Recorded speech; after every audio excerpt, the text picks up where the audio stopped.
Friends, आज की इस वीडियो में हम ये जानने वाले हैं कि डबल डोर फ्रिज के अंदर जो रोटरी स्विच लगा रहता है और जो सेंसर लगे रहते हैं उनको आप कैसे चेक करके पता कर पाएंगे कि वो सही है कि ख़राब है। तो इनको चेक करने का तरीका बहुत ही आसान होता है। वीडियो के लास्ट तक बने रहिएगा, आपको सब कुछ हम बताने वाले हैं और ध्यान से समझिएगा, क्योंकि जो भी हम सेंसर की चेकिंग बताएंगे, चाहे किसी भी प्रकार का सेंसर हो, आसानी से आप चेक कर पाएंगे, कोई दिक्कत नहीं आने वाला है। तो एक हमारे पास ये सेंसर है, वो इसी तरीके का सेम सेंसर इसके अंदर एक और है जिसका वायर इधर के साइड में निकला हुआ है। और वो सेंसर कहाँ पर लगा है तो आप देख सकते हैं, ये वाला जो जगह दिख रहा है यहाँ से एयर निकलता है, एयर वेंट बोले जाते हैं, क्योंकि इसके पीछे के साइड में आप देखेंगे तो ये पंखा लगा हुआ है। आप इस चीज़ को समझ सकते हैं कि ये कहाँ का है। जो डबल डोर फ्रिज का ऊपर वाला कंपार्टमेंट रहता है उस जगह पर फ्रीजर के जस्ट आगे के साइड में यही लगा रहता है और इसी पंखे के द्वारा जो है कि पूरी सिस्टम के अंदर, मतलब पूरे फ्रिज के अंदर कूलिंग पहुंचता है। और इसमें जो है साइड में लगे होते हैं ये दो चीज़, इसमें से दो तार निकला हुआ है। बहुत से फ्रिज में आपको ये दोनों तार वगैरह नहीं दिखेंगे, यहाँ पर कुछ और चीज़ रहेगा, लेकिन इसमें पीसीबी के द्वारा कनेक्शन किया गया था तो ये सेंसर वगैरह देखने के लिए आपको मिल जाएंगे। तो यहाँ पर आप देख सकते हैं दो सेंसर मेरे हाथ में है, एक ये सेंसर है, एक यहाँ पर ये सेंसर का वायर है, इस तरीके से ये वाला वायर और ये वाला वायर। और ये जो आप देख सकते हैं ये रोटरी स्विच है, यहाँ पर आप देख सकते हैं ये रोटरी स्विच है। इसका मैंने पूरी तरह से कनेक्शन डायग्राम आपको दिया था, आप चैनल पर देख सकते हैं, आप डिस्क्रिप्शन में भी उसका लिंक मिल जाएगा। तो डबल डोर फ्रिज का जो पीसीबी से कनेक्शन करते हैं वो पूरी तरह से हमने आपको बता दिया है, आप देख सकते हैं चैनल पर करके वीडियो को आराम से। तो चलिए हम इसको चेक करना शुरू करते हैं। यहाँ पर दो चीज़ों को चेक करना हम बताएंगे। एक तो आपको ये सेंसर किस तरीके से चेक किया जाता है उसके बारे में चर्चा की जाएगी, और ये रोटरी स्विच का जो वायर है, रोटरी स्विच कहाँ पर है, ये यहाँ पर आप देख सकते हैं, इसके ऊपर एक नॉब लगा रहता है, लेकिन हमारे इस सिस्टम का नॉब जो है टूट चुका है। हम उसको हाथ से ही घुमा करके आपको बताने का प्रयास करेंगे, समझाने का प्रयास करेंगे, आप समझ सकते हैं, कोई दिक्कत नहीं है। चलिए हम सेंसर को चेक करते हैं। देखिए, सेंसर को चेक करने के लिए इसके अंदर वायर हमने दो ठे लगा दिया है। दो वायर को हम इधर के तरफ आप देख सकते हैं, ये वायर निकल गए हैं। इस वायर पर सबसे पहले तो आप मीटर को समझिए। मीटर में देखिए आपके जस्ट बगल में 200 किलो ओम का रेजिस्टेंस का ये मान है, और यदि आपके मीटर में 20 के ओम का भी रहेगा तो भी आप वहाँ पर लगा सकते हैं, लेकिन हमारे में 20 के का नहीं है, 200 किलो ओम का है, तो हमने यहाँ पर 200 किलो ओम पर सेट कर लिया है।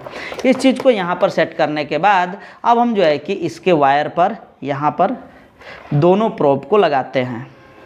कुछ ना कुछ आपको रेजिस्टेंस का मान शो करना चाहिए। यहाँ पर यदि रेजिस्टेंस का मान शो करता है तो पहला कंडीशन हम कहेंगे कि हमारा जो सेंसर है वो बिल्कुल सही है। आप देख सकते हैं यहाँ पर, सॉरी, ये देख लीजिए 5.2 दिखा रहा है। अब हम इसको क्या करते हैं, हल्का सा गर्म करते हैं। गर्म करने पर इसका जो मान है घटना चाहिए। देखिए 5.0, 4.9 ऐसे मैं गर्म कर रहा हूँ इसको, क्योंकि सेंसर है तो सेंसर का मतलब ये तापमान को सेंस करता है। तो हम इसको गर्म और ठंडा करके देख लेंगे कि इसमें कुछ बदलाव हो रहा है कि नहीं हो रहा है। तो यहाँ पर मैं इसको रगड़ रहा हूँ तो इससे इसमें गर्मी आ रही है, और ये गर्मी के कारण इसका जो रेजिस्टेंस का मान है क्या हो रहा है, कम हो रहा है।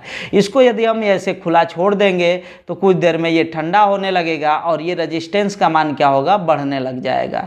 तो 3.8 है। यदि हम इसको कहीं पर पानी में डाल देते या फिर कहीं पर इसको जल्दी से ठंडा करते तो ये क्या है, 3.8, 3.9 हो जाएगा। लेकिन अभी जो है कि यहाँ पर ऐसा कोई व्यवस्था नहीं है, तो कुछ देर हम ऐसे ही रुक करके देख सकते हैं। 3.9 हो गया। अभी ऐसे अपने से ये ठंडा हो रहा है, तो यहाँ पर जो मान है बढ़ता हुआ समझ में आएगा। आप एक बात हमेशा याद रखिएगा कि कभी भी कोई भी सेंसर हो, चाहे आपका एसी का सेंसर हो या फ्रिज का सेंसर हो, इसका जब आप रेजिस्टेंस चेक कीजिएगा तो किलो ओम में ही रेजिस्टेंस का मान इसका आता है। और ये जो है हमेशा जब भी आप इसको गर्म करेंगे तो रेजिस्टेंस का मान घटता है और जब ठंडा करते हैं तो रेजिस्टेंस का मान बढ़ता है, जो कि आप लाइव ये चीज़ें देख सकते हैं। तो ये उम्मीद है कि आपको ये सेंसर चेक करने आ गया होगा। तो ये फ्रिज का सेंसर था और यहाँ पर हम एक और सेंसर इसके अंदर है उसके बारे में भी बात कर लेते हैं, क्योंकि वो सेंसर इसके अंदर लगा हुआ है और यहाँ पर एयर वेंट जो दिख रहा है आपको, यहाँ से हवा निकलता है, तो इस खिड़की के अंदर वो सेंसर लगा हुआ है। वो संभव नहीं है कि मैं आप लोगों को निकाल करके दिखाऊं, क्योंकि इस साइड ये सारी चीज़ें फट गई थी, तो हमने सिल्वर वाला टेप लगा करके इसको पूरी तरह से पैक कर दिया है। अब यदि कोई गड़बड़ होता है तो हम इसको फाड़ करके निकालेंगे, लेकिन अभी संभव नहीं है। तो आप उस चीज़ को समझने का प्रयास कीजिएगा। जिस तरीके से हमने वो सेंसर चेक किया उसी तरीके से सेम यह भी सेंसर चेक होगा। अब क्योंकि हम उसको गर्म या ठंडा नहीं कर सकते हैं, तो हम इसका सिर्फ रेजिस्टेंस वगैरह निकाल करके देख सकते हैं। यहाँ पर 5.32 ऐसे ही कुछ दिखा रहा है, आप देख सकते हैं। तो कुल मिलाकर के हमारा ये जो सेंसर है ये भी क्या है, ठंडा है, सॉरी बढ़िया है। और यदि इसको हम ठंडा और गर्म करते हैं, यहाँ पर जो इसका सेंसर है इसको हम ठंडा और गर्म करते हैं, तो इसका मान भी क्या होना चाहिए, परिवर्तित होना चाहिए। तब कहेंगे कि हमारा जो सेंसर है बिल्कुल बढ़िया है और सेंस कर सकता है, तापमान को समझ सकता है। तो ये तो आप दोनों सेंसर को चेक करना समझ गए। दोनों सेंसर लगभग एक ही मान के ये इसमें लगे हुए हैं। तो यदि आपको जो सेंसर यहाँ पर लगा हुआ है किसी और जगह पर जहाँ पर ये लगा रहता है, ये एक पाइप पर लगा है और एक वेंट में लगा है। वेंट मतलब रास्ते में जो हवा का रास्ता है ठंडा वाला वहाँ पर लगा है, और एक जो है कि ये पाइप के साथ लगा रहेगा, एवापोरेटर कॉइल के साथ लगा रहेगा। अब चलिए हम रोटरी स्विच को चेक करना बताते हैं आपको कि रोटरी स्विच कैसे आप चेक कर पाएंगे कि सही है कि ख़राब है। क्योंकि आपको ये चीज़ पता होना चाहिए कि यदि रोटरी स्विच या सेंसर में से कुछ भी खराब हो जाता है तो आपका पूरा सिस्टम जो है कि काम करना बंद कर देगा, क्योंकि पीसीबी को कमांड नहीं मिलेगा। यही तीनों जो है कि कमांड देते हैं पीसीबी को कि किस रिले को ऑन करना है, मतलब हीटर चलाना है कि कंप्रेसर चलाना है। तो ये चीज़ जो है कि पीसीबी को ये कमांड देते हैं, तीनों के तीनों, मतलब रोटरी स्विच और दोनों सेंसर। अब देखिए यहाँ पर कुछ मान आपको दिखा रहा होगा, 3.7 दिखा रहा है। अब इस रोटरी को हम थोड़ा सा चेंज करेंगे, 1 मिनट, थोड़ा सा दिक्कत हो रही है, हम इसको चेंज करके दिखाते हैं। देखिए कुछ अलग मान आपका आना चाहिए।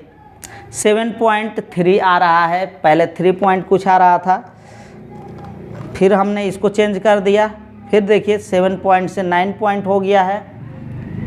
समझ में आ रहा है आप लोगों को? मतलब कहने का ये है कि आप रोटरी को घुमाते जाइए, रोटरी को घुमाते जाइए और बारी बारी से इसका मान चेक करते जाइए। आपका मान घटता बढ़ता हुआ समझ में आना, बढ़ाएंगे तो इसमें रेजिस्टेंस का मान बढ़ता हुआ नज़र आना चाहिए और घटाएंगे तो इसमें रेजिस्टेंस का मान घटता हुआ नज़र आना चाहिए। क्योंकि आपके पास यहाँ पर रहेगा तो नॉब रहेगा, आप आराम से उसको घुमा सकते हैं। तो मेरा मतलब जो था आपको समझाने का जो उद्देश्य था, आप शायद समझ चुके होंगे कि ये सेंसर किस तरीके से चेक किए जाते हैं और रोटरी स्विच कैसे चेक किया जाता है। इनके खराब होने से हमारा पूरा फ्रिज जो है डैमेज हो सकता है। डैमेज का मतलब पूरा सिस्टम इसका जो है कि काम करना बंद कर सकता है। तो इस वजह से इनको चेक करना बहुत ज़रूरी है और इनको चेक करना आपको आना चाहिए। तो उम्मीद है कि आपको ये सारी चीज़ें समझ में आ गई होगी। तो चलिए फ्रेंड्स, आज के लिए बस इतना ही। मिलते हैं नेक्स्ट वीडियो में नेक्स्ट टॉपिक के साथ। तब तक के लिए जय हिंद, जय भारत।